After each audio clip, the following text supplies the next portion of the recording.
Aquí entramos a la parte importante. Si lo anterior es probable que venga, y es muy probable, si es cierto, esto es seguro que venga. 100% seguro. Nunca faltan preguntas de enfermedades exantemáticas. Y en ese entender, no se mareen con lo que están viendo. No sé si en vuestra lámina se ve. ¿Se ve en vuestra separata? No creo. ¿Sí? ¿Se distingue? Ya, pues traten de seguir ahí. Es importante algunas cosas. Las enfermedades exantemáticas también tienen otro apelativo, ¿no? Hay que saberlos ordenar nada más. Sarampión va primero, luego va rubiola, que también le llaman el sarampión alemán. Luego viene escarlatina, varicela, eritema infeccioso, exantema súbito y terminamos con enfermedad de Kawasaki. En ese orden también tienen otro nombre. Primera enfermedad, segunda enfermedad, tercera y así hasta séptima. Sin embargo, lo que más les van a preguntar es quinta y sexta. O sea, cuando les preguntan por el apelativo de quinta enfermedad y de sexta enfermedad, hacen referencia básicamente a esos dos. Nadie les va a decir la séptima enfermedad, la cuarta, la tercera, ni la segunda, ni la primera. ¿Por qué? De verdad no lo sé. ¿Ya? Pero preguntan así. Cuando preguntan, preguntan por la quinta y por la sexta, cuando hacen referencia a ese apelativo. Sin embargo, ustedes tienen que acordarse que toditos tienen esa posibilidad. ¿Ya? Muy bien. Sarampión. Lo produce un paramyxovirus. ¿Ya? ¿Y un paramyxovirus es un virus de tipo? ¿Qué dicen? RNA. Así es un virus RNA. ¿Por qué? Porque lleva la letra Y, ¿no? Igual que bonjavirus, que también es RNA. En el caso de la rubiola es un togavirus. ¿Y por qué les digo que recuerden eso? Porque es pregunta de examen. El sarampión es producido por paramyxovirus. La parotiditis es producida por, también preguntaron una vez, también es paramyxovirus, por si acaso. ¿Ya? Rubiola, Togaviridae o togavirus, que es lo mismo. ¿Qué tipo de virus es el togavirus o togaviridae? ¿RNA o DNA? RNA también, ¿no? La mnemotecnia era otra, ¿no? A todo virus que le quitas viridae, le quito viridae, me queda toga, y toga es una palabra que tiene sentido, tiene significado. Por lo tanto, es virus RNA. Arenavirus también sería lo mismo, ¿no es cierto? Le quito virus y me queda arena. Filovirus, le quito virus, me queda filo, ¿no? Hay que acordarse de esas mnemotecnias para uno poder discernir. También entonces es un virus RNA. En el caso de la escarlatina, ya es una eruptiva que no es viral, es bacteriana. Ya está producida por el Streptococcus pyogenes. ¿Cuál es el Streptococcus pyogenes? Ese mismo que se llama Streptococcus beta-hemolítico del grupo A de Langsfield. Es lo mismo, ¿ya? Que produce las amigdalitis mucopurulentas y obviamente también la fiebre reumática. ¿Ya? Entonces, ese Streptococcus pyogenes produce la escarlatina. Cuando hablamos de varicela, ya sabemos el virus de la varicela zoster, ¿ya? Virus de la varicela zoster. Y la varicela es un herpes también, ¿no es cierto? Por lo tanto, es un virus DNA, ¿no? Es un virus DNA. Eritema infeccioso, parvovirus B19, exantema súbito, herpes simple, 6 y 7, ambos, ¿ya? Y la enfermedad de Kawasaki, que siempre se dice no tiene etiología conocida, cuidado, algunos lo están asociando con coronavirus. No vaya a ser que a alguien por ahí se le ocurra, como novedad, mostrarles esa posibilidad, ¿ya? Coronavirus. Normalmente en las preguntas viene el exantema súbito, ¿quién lo produce? ¿Ya? ¿Cómo le llaman también al exantema súbito? Aparte de sexta enfermedad, roceola infantil, ¿no? Roceola infantil también. Herpes virus tipo 6 fundamentalmente, pero también está el herpes tipo 7. ¿Cómo le llaman al eritema infeccioso? Aparte de quinta enfermedad, es la enfermedad de la bofetada o de la cachetada, también le llaman, ¿no? ¿Por qué? Porque justamente recién nacido pareciera que lo hubieran abofeteado, ¿no? Está con el rostro así enrojecido. ¿Ya? La varicela no necesita mayor presentación. La escarlatina lo vamos a comentar y a ver, empecemos a hablar un poco. Bien. Esto de la edad tampoco es tan importante, les comento. Es solamente referencial lo que está acá. ¿Ya? No tiene gran trascendencia. Desde acá sí. Hay que acordarse unas cosas. Periodo de incubación del sarampión, 10 días. De la rubiola, 14 a 21 días, o sea, puede demorar un poco más, hasta 3 semanas. ¿Ya? La escarlatina es corta, menos de 7 días.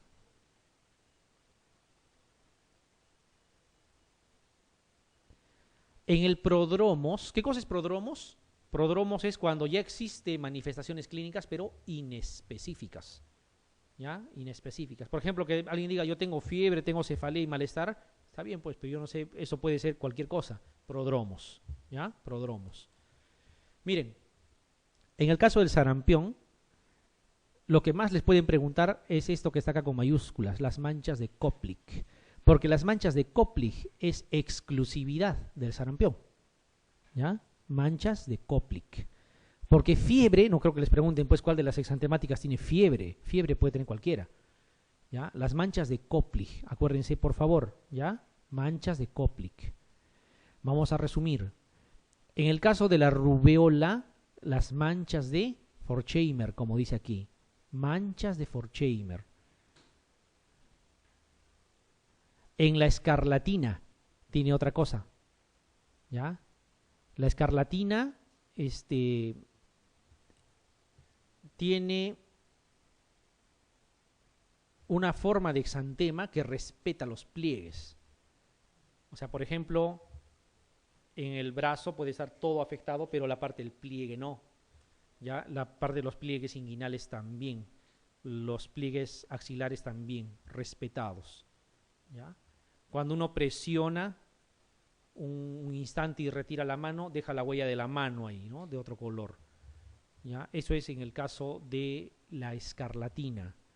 ¿Ya? Y esa facies donde se respeta los surcos nasogenianos, la boca y los ojos, tiene un nombre propio, le llaman facies de Filatov, así como está acá. Ubíquese ahí en cuadro clínico, intersecten con escarlatina y ahí dice facies de Filatov. Exantema palpable, se palpa ese exantema, ustedes pasan la mano y se nota ahí, digamos, el rash. Blanquean a la presión, ¿ya? Afecta gran parte del cuerpo, pero respeta los pliegues. Eso nos da las facies de Filatov, así se llama. Donde vean facies de Filatov, eso es escarlatina. Donde vean manchas de Forchheimer, eso es rubeola. Donde vean manchas de Koplik, es sarampión. Eternas preguntas de examen. En el caso de la varicela, ¿cómo van a diferenciar la varicela de las otras? Les van a hablar de la coexistencia de lesiones. Me explico mejor. Ustedes saben que aparecen pápulas, aparecen vesículas, aparecen costras. En la varicela, esos estadios coexisten. Es decir, en una misma zona del cuerpo, puede ser en el tronco, yo voy a encontrar pápulas, vesículas, costras. Coexistencia de lesiones. Hay que acordarse. Coexistencia de lesiones. Una cosa que acostumbran preguntar también es ¿hasta qué momento la varicela es contagiosa? Cuidadito, 24 horas antes de que aparezca el exantema, ¿ya? Hasta que todas las lesiones sean costras, ¿ya? O sea, significa una persona con varicela contagia desde antes de que por lo menos aparezcan las lesiones. O sea, alguien de ustedes puede mañana empezar con varicela y ya está contagiando. Algo así. ¿Ya? Muy bien. Eritema infeccioso es el único que es afebril. Cuidadito. Eritema infeccioso por parvovirus B19. Quinta enfermedad. La enfermedad de la bofetada o cachetada. No tiene fiebre. No presenta fiebre en ningún momento de su evolución. No hay fiebre. Como dice aquí, imita una bofetada. Hay un exantema maculopapular en tronco y extremidades con cierta tendencia al aclaramiento en el centro. Lo que se tiene que acordar aquí es que no produce fiebre y siempre les van a mencionar esa característica como si hubiera recibido a bofetadas, así les van a decir en el enunciado. O les van a preguntar cuál es la etiología de la quinta enfermedad y ustedes van a poner parvovirus B19. Exantema súbito, ¿cómo lo van a reconocer? Lo van a reconocer porque les va a decir esta frase o un equivalente. Pasa la fiebre, empieza el exantema. Así les van a decir. O apareció el exantema inmediatamente habiendo concluido la fiebre. O sea, hay esa secuencia. Primero la fiebre, después el exantema. ¿Ya? Eso es la sexta enfermedad, exantema súbito o roceola infantil. Herpes tipo 6, herpes tipo 7.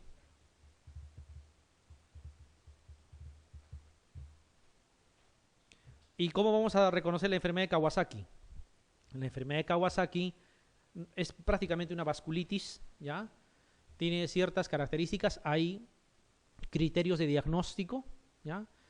Hay criterios de diagnóstico, que lo vamos a mencionar, hay una tabla posterior, ¿ya? Para que más o menos quede claro. No es difícil diferenciar una enfermedad de Kawasaki, porque en el enunciado les van a poner, hay una característica que es única para la enfermedad de Kawasaki, es que produce afectación cardiovascular. Les va a decir que hay un IMA, que hay un bloqueo de rama derecha, hay una valvulopatía, ¿ya? Por ser vasculitis produce eso.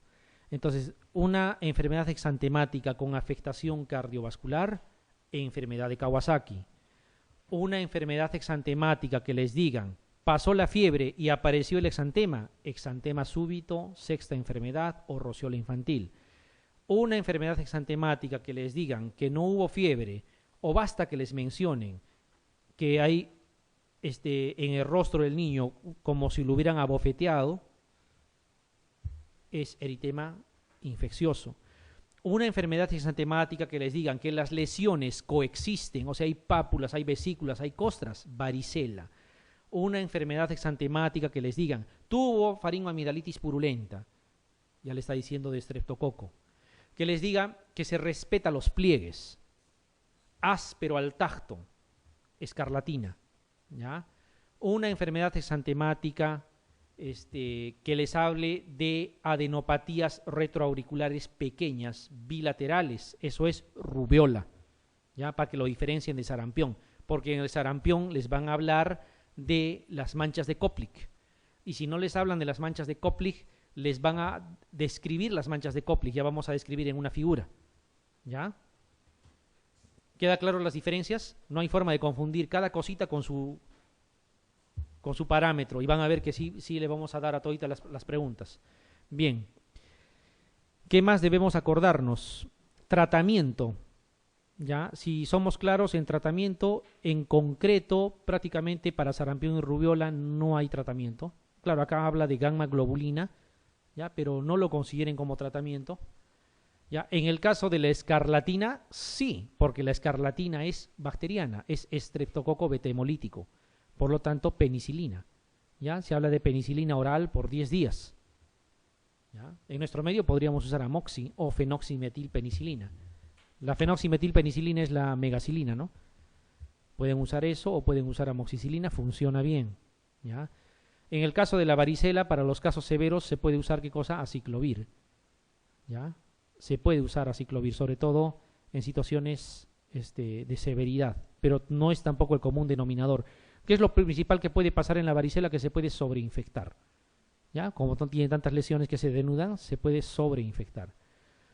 En el eritema infeccioso, el exantema súbito, tampoco hay tratamiento. ¿Ya? Ahora miren, ¿cuál es la única enfermedad exantemática en la cual se puede utilizar AINES? Respuesta, enfermedad de Kawasaki. ¿Ya? Salicilatos, lo que está contraindicado en los demás. ¿Por qué en las enfermedades exantemáticas no se puede usar salicilatos? ¿Quién se acuerda? Exactamente, síndrome de Reye, ¿no es cierto? El síndrome de Reye es una encefalopatía, una hepatopatía aguda que puede incluso terminar con el fallecimiento del paciente. No se debe de usar, ni peor en la varicela, ¿no? Es el marcador principal. No se debe de usar en ninguna exantemática AINES, excepto enfermedad de Kawasaki. Porque la enfermedad de Kawasaki es una vasculitis, sí se puede usar, ¿ya? Se puede usar. Y antibiótico solamente en la escarlatina. Complicaciones que pueden producir, lo que les decía, enfermedad de Kawasaki, habíamos dicho infarto agudo de miocardio, insuficiencia cardíaca congestiva, vasculitis coronaria, etcétera, etcétera, etcétera. Todo lo que sea cardiovascular es enfermedad de Kawasaki. Otra cosa importante, aplasia de médula se puede producir en el eritema infeccioso. ¿Por qué? A ver, no quiero que se compliquen. Porque está producido por el parvovirus B19 y ustedes saben que el parvovirus B19 es el que ocasiona las crisis eritroblastopénicas y eso lo han visto en anemias aplásicas, ¿no? El parvovirus B19 está descrito como un agente etiológico. Ya hemos dicho que la varicela, la principal complicación es que haga, ¿qué cosa? Sobreinfección de las lesiones, ¿ya? Sobreinfección de las lesiones. Y síndrome de Reye, si a alguien se le ocurre usar aspirina o un AINE en la varicela. Bien. A ver, vayamos a la parte práctica. Antes de esto de acá. Lo que les decía, la enfermedad de Kawasaki, una forma de darse cuenta es que tenga afectación cardiovascular. Sin embargo, todo esto que está acá, miren, hay fiebre de por lo menos 5 días de duración, a veces más. ¿Ya? A ver, ¿cuál era la que no tenía fiebre? La quinta enfermedad. Parvovirus B19 no produce fiebre. Miren, presencia como mínimo dice 4 de estos 5 diagnósticos. Tiene que hablarles de conjuntivitis bilateral, tiene que hablarles de alteraciones de la mucosa, ¿ya? O sea, a nivel de orofaringe, la famosa lengua en fresa, ¿no? Con edema de labios, ¿no? Alteraciones de zonas periféricas de las extremidades. Llega literalmente a no descamarse, sino como si estaría cambiando de piel una persona, ¿ya? A nivel periunguial. Hay una descamación importante, ¿ya? Tiene que haber exantema, obviamente. Y fíjense esto, la adenopatía, que es cervical, es unilateral, para diferenciarlo de la rubiola, que es bilateral. Por favor, eso importante. Si no, nos vamos a confundir. ¿Ya? Bilateral en la rubiola, unilateral en la enfermedad de Kawasaki. Y generalmente es más grande la adenopatía de la enfermedad de Kawasaki. En la rubiola son microadenopatías.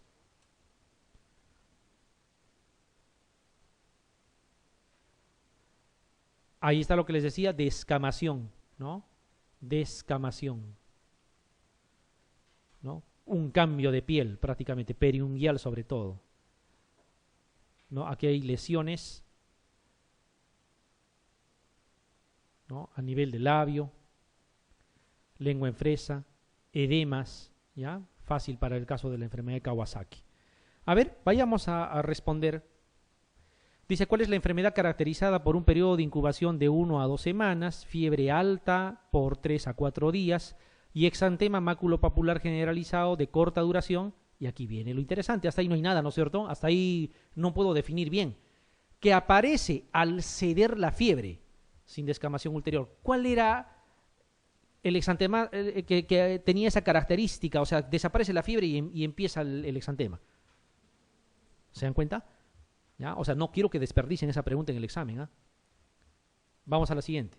No se olviden de esto. ¿Ya? No se olviden. Es un exantema que desaparece, o sea, aparece cuando la fiebre se va. No coexiste exantema con fiebre. Podrían preguntarles así, ¿en cuál de las siguientes exantemáticas, no? La fiebre no coexiste con el exantema. Podrían preguntarles, o sea, hay formas de preguntar, pero siempre van a hacer referencia a lo mismo. Tiene que irse la fiebre y recién aparece el exantema. Muy bien.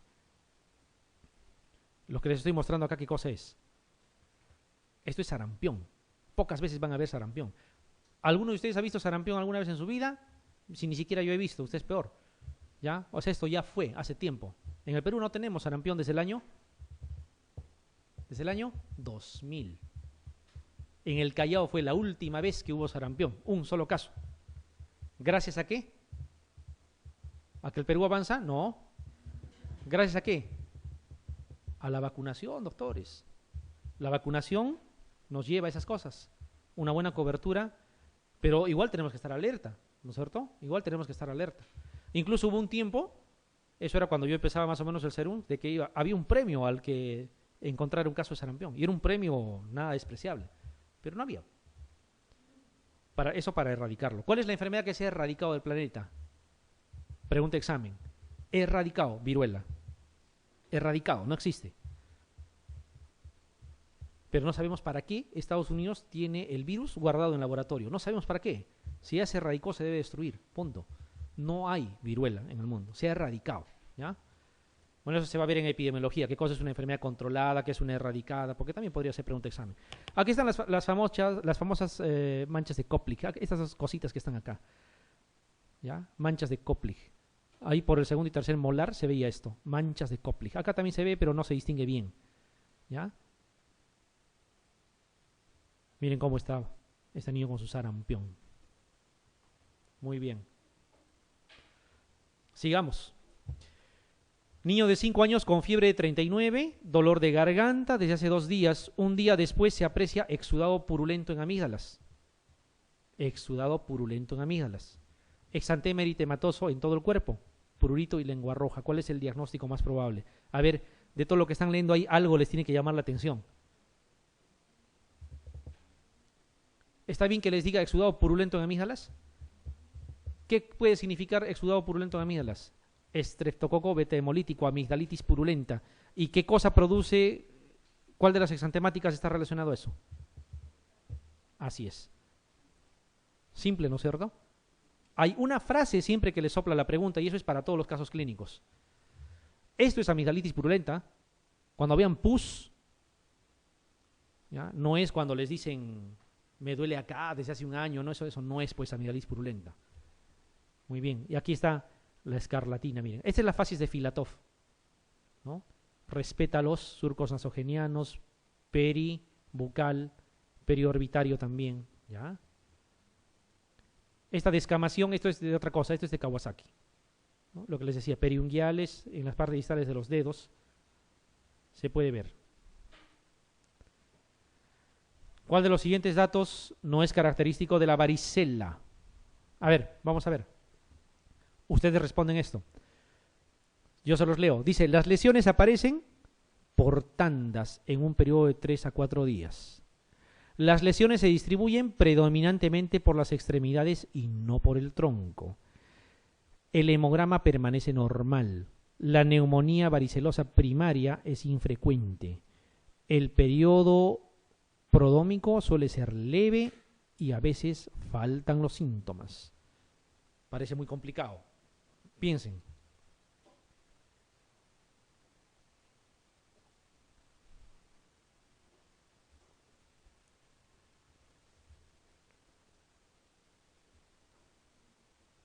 ¿Han visto varicela alguna vez?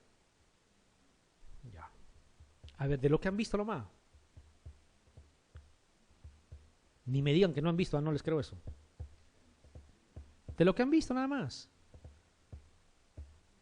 ¿Qué parte de su cuerpo les muestra la mamá? O sea, ¿qué parte descubre al niño para mostrarles? ¿Nadie se anima? Con seguridad, doctores. Generalmente cuando tienen respuestas así un poco que parecen medias capciosas, en la alternativa más simple está la pregunta. Generalmente digo. Esa es otra de las técnicas para dar examen. Tiene que hablar de lo más común. Para que puedan justificar el jurado y decir, no, pero ahí está clarito, yo les he preguntado esto. Tiene razón. Alguien lo ha dicho, pero está dudando. A ver, vamos a analizarlo, ¿ya? Todos han dicho la B, ¿no es cierto? ¿O no? Ya. ¿Qué cosa les muestra, pues, el niño? O no por sí mismo, sino la mamá, ¿qué cosa descubre el niño? ¿No les muestra el tórax, el abdomen lleno de lesiones? ¿O solamente en brazos da y esto está íntegro? Eso es absurdo. ¿No es cierto? ¿Sí o no? Ya. Pero vamos a aprovechar la pregunta. Dice, las lesiones aparecen por tandas, dice, en un periodo de 3 a 4 días. ¿Qué significa? Por eso es que coexisten. Aparecen pápulas y cuando ya están evolucionando a costras, otra vez aparecen pápulas. Están esas ya pasando a un desecado, por decir, y otra vez vuelven a aparecer. Por eso es que en algún momento los 3 tipos de lesiones van a coexistir. ¿Ya? Entonces eso es real, a eso se refiere. Dice, las lesiones se distribuyen predominantemente por las extremidades y no por el tronco. Absurdo, ¿no es cierto? Absurdo, ya. Ninguna exantemática para empezar tiene esa característica. Ninguna. La otra dice, ¿el hemograma permanece normal? Sí, el hemograma está normal. ¿Ya? Salvo que se sobreinfecte, haga una celulitis, qué sé yo, ahí podría haber desviación izquierda, leucocitosis, habría otra cosa. La neumonía varicelosa primaria es infrecuente. ¿Qué significa primaria? Solamente es cuestión de términos.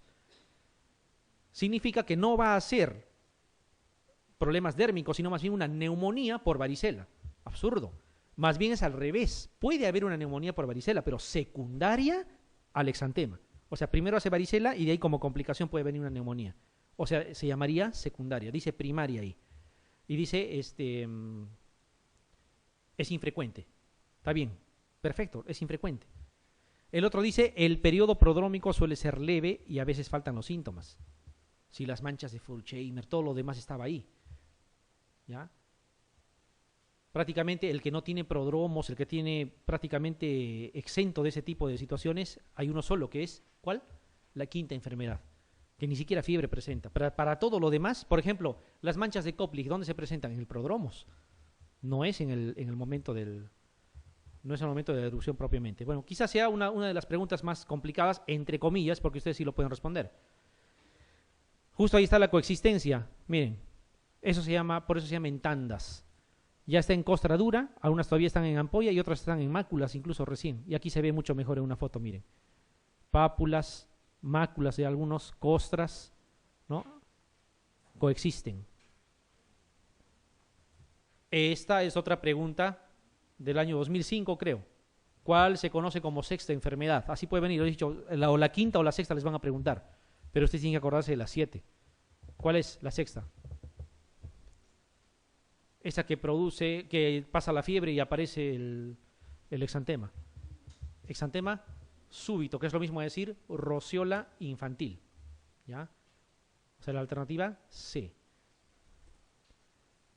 Esta es otra pregunta de examen. A ver, establezca la relación, dice, entre las siguientes columnas. Te dan sarampión, rubiola, varicela, mononucleosis infecciosa, que no lo hemos tocado, ¿ya? Y dice herpes simple. Cuando tengan este tipo de preguntas, ustedes tienen que ir a lo más conocido. Siempre les he dicho eso.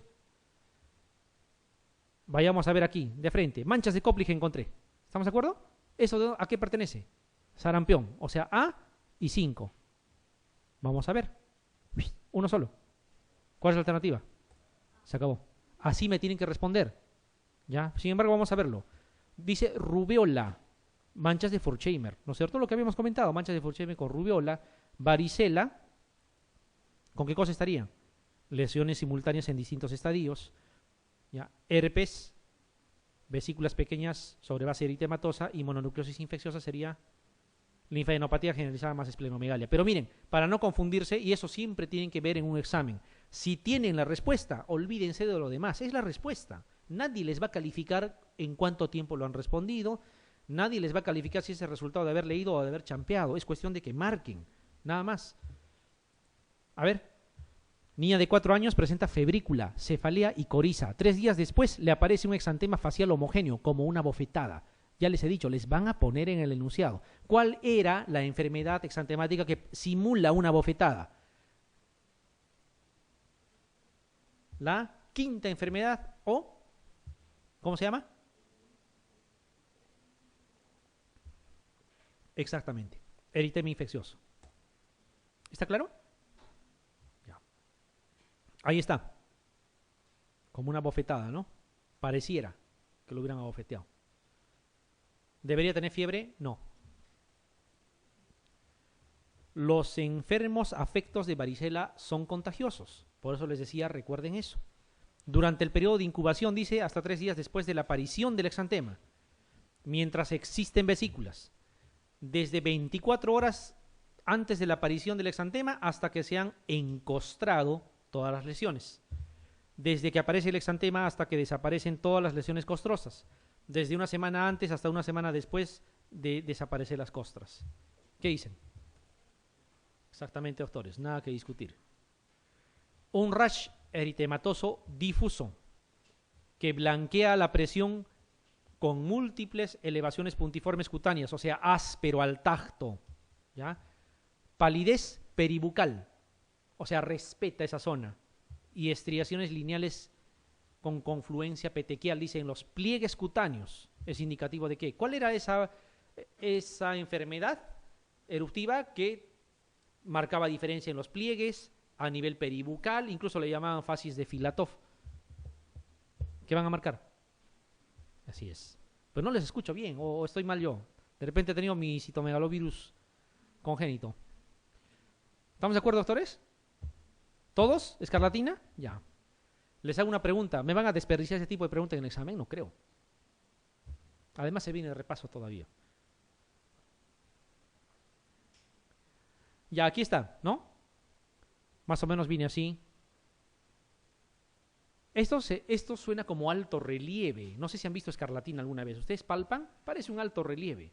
Parece un papel líjar, pero que tampoco no pues al extremo de un líjar, ¿no? Pero más o menos así. ¿Por qué? Porque estas elevaciones son disparejas pues respecto a la superficie normal. Entonces uno palpa y sí, es un tacto áspero. Respeta facies, peribucal, periocular, los pliegues, ¿ya? Hay que acordarse de eso. Cuando tengan eso, revisen garganta, es posible que encuentren ahí exudado purulento en amígdalas. ¿Cuál de los siguientes datos es patognomónico del sarampión? No me pidan que ponga cosas complicadas porque así viene en el examen y así es como tenemos que repasar. Manchas de Koplik, ¿no es cierto? Ya. Signo de pastilla, ¿dónde está? En la escarlatina, ¿ya? No les había comentado. La escarlatina, ¿ya? O sea, esa situación que respeta los pliegues se llama signos de pastilla.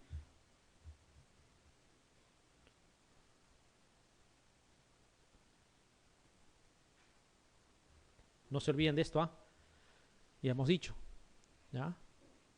¿Pueden creer que esto hasta en salud pública preguntan? Sí. Rabia para relacionar con cuerpos de Negri, ¿no? Sarampión con manchas de Koplik. A ver, la rubiola en el niño suele tener un buen pronóstico, pero a veces pueden surgir algunas complicaciones de las que la más frecuente es, a ver, anímense a responder. No hemos comentado eso, pero respondan.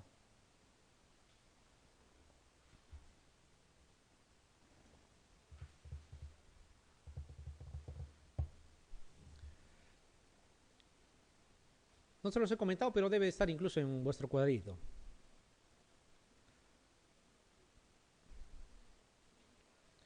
Ya, yo les puedo avisar algo. Todas son complicaciones, por si acaso. Ya, pero ¿cuál es la más frecuente? Ya, ¿saben qué cosa van a hacer ustedes? Como les digo, hay varias formas para enfrentar un examen así de opción múltiple. En el enunciado, ustedes tienen que sacarle provecho al enunciado. Miren, lo vamos a analizar así. Dice, la rubiola en el niño suele tener un buen pronóstico. ¿Está bien? Ya. Pero dice a veces, ¿qué significará? ¿La mayoría o muy pocas veces? Muy pocas veces. La mayoría es con buen pronóstico, eso es lo que le entiendo al enunciado. Por lo tanto, si la mayoría tiene buen pronóstico, significará que sus complicaciones tampoco son graves. Al menos las más comunes, ¿o no? Ya. ¿Qué elegirían ahí? Porque miren, ¿la bronconeumonía es una complicación severa o no? La encefalitis también es compromiso del sistema nervioso central. Sordera sería una complicación catastrófica. Púrpura trombocitopénica lo mismo. Artritis. ¿Ya? Es como cuando ustedes miraban y les decían cuál es el método más barato y práctico para diagnosticar Bartonella y ponían ahí, les pedían Western blot, les ponían ELISA de captura, claro, y por ahí había lámina periférica. Solamente es el más barato, pues no creo que un Western blot cueste más barato que una lámina periférica. Lo mismo, bueno, acuérdense, la artritis no estamos hablando de artritis reumatoide, artritis, simplemente inflamación de las articulaciones es lo más común. Ya es lo más común en los pacientes con rubiola, en los niños con rubiola. Sin embargo, pasa el cuadro y también todo se resuelve al 100%. ¿Ya? Y eso está en relación al enunciado. Tiene un buen pronóstico. Es como cuando en neurología les dicen dónde asientan la mayoría de los tumores en columna vertebral. Y la respuesta es dorsal. ¿Por qué? Porque el segmento dorsal también es el más grande, pues entonces obviamente ahí va a estar la mayoría de los tumores. O sea, ustedes tienen que relacionar cosas así. Lógico, lo primero es saber. Pero si no se sabe, no pueden desperdiciar una pregunta. Tienen que ir a la forma más práctica. Bueno, ya habrá momento. Como ya tenemos la fecha, vamos a definir bien eso. A ver, en un niño, el cuadro caracterizado por fiebre dice alta, con descenso de esta a los 4 días y simultánea aparición de exantema maculopapuloso en tronco. ¿Cuál de las exantemáticas se va la fiebre y aparece simultáneamente el exantema? ¿Respuesta? Exantema súbito. ¿Todos de acuerdo? Perfecto. El diagnóstico más probable de un niño que presenta fiebre, rash e infarto de miocardio. Muy bien, doctores. Así van a responderme en el examen, ¿ah? Está bien. Todos están de acuerdo que es Kawasaki, ¿no es cierto? Kawasaki es el único que puede producir eso, porque prácticamente es una vasculitis. No se olviden, ¿ya? Ahí está la descamación, que eran criterios de diagnóstico, ¿no es cierto? Descamación, ¿ya? Conjuntivitis, no sé si están acordando de los criterios de diagnóstico que hemos visto, ¿ya? Edema peribucal con lengua en fresa, con afectación incluso del miocardio como complicación, ¿no? Desde infarto hasta bloqueos de rama, algunas otras cosas también. A ver, niño de 7 meses con fiebre 39,5. Hace 3 días presenta rinorrea, inflamación faríngea, ganglios cervicales pequeños y diarrea. Para empezar, cualquier cuadro viral puede producir diarrea. Eso que no les sorprenda, eso es distractor, ¿ya? La fiebre cede, dice, 4 días después y aparece un exantema no pruriginoso. El diagnóstico más probable es. Fíjense cómo les estaba desviando a qué cosa. Parecía eso de las adenopatías, ¿eso qué parecía? ¿No les parecía una rubiola al inicio? ¿Ya? Pero después, ¿qué dice? Que la fiebre cede 4 días después y aparece un exantema no pruriginoso. La fiebre cede y aparece. Por eso les dije, cuando mirábamos el cuadro, ustedes van a responder en el examen por ese tipo de enunciado. Si ustedes lo tuvieran esto en la vida real, para los que van a hacer pediatría, tienen un paciente así, obvio no están dando examen. Ahí tienen que pensar en otras posibilidades y hacer de repente una disquisición correcta, pero estamos en el examen. ¿Ya? Estamos en el examen. ¿Se han convencido o no? Ya. Lean los puntos clave. A ver, en la enfermedad de Kawasaki, todas las afirmaciones son correctas menos una. Señálela. A ver, vamos a ver cuál no es real. Dice, el diagnóstico se realiza habitualmente mediante biopsia ganglionar. ¿Qué opinan? ¿Qué opinan? ¿Cómo se hacía el diagnóstico de Kawasaki? ¿Con criterios de diagnóstico? ¿O era con biopsia ganglionar? ¿Eso es falso o no? ¿Y si les pide lo falso? ¿Esa es la respuesta? Listo, pero sin embargo vamos a ver, ¿ya? Dice, se acompaña de picos febriles elevados de al menos 5 días de evolución. Sí, te pedían que tenga por lo menos 5 días de fiebre. La base patogénica de la enfermedad es una vasculitis, lo acabo de decir hace un rato, ¿ya? Esta es una vasculitis, por eso se usan AINES como parte del tratamiento. Las complicaciones más graves se relacionan con afectación coronaria, claro que sí, por eso puede producir infartos. El tratamiento consiste en inmunoglobulina intravenosa a dosis elevadas y ácido o dosis elevadas de ácido acetil salicílico, también es real, ¿ya? También es real. Pero fíjense cómo ustedes podrían confundirse si continúan leyendo todas las alternativas en un examen. Encuentran una alternativa y esa es, se acabó. La última, ¿no?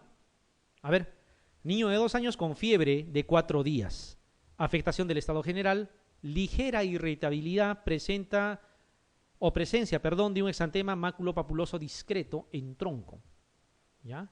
E hiperemia conjuntival bilateral, o sea, tiene conjuntivitis, sin secreción, lengua aframbuesada, hiperemia faríngea, sin exudados amigdala, adenopatías laterocervicales de unos 1,5 centímetros de tamaño, dice, o sea, adenopatías grandes.